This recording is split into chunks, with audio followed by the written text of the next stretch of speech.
Hello, YouTube. If you've not already hit that subscribe button, guys, go hit that button for me right now. Subscribe to the channel to support all the great content and exercise education I provide to you.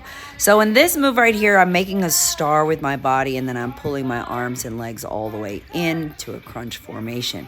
Notice I'm keeping my chin up off my chest. I say it a million times in boot camps because I really want you to keep that neck safe, and you don't want to let the arms and legs hit the ground on this one.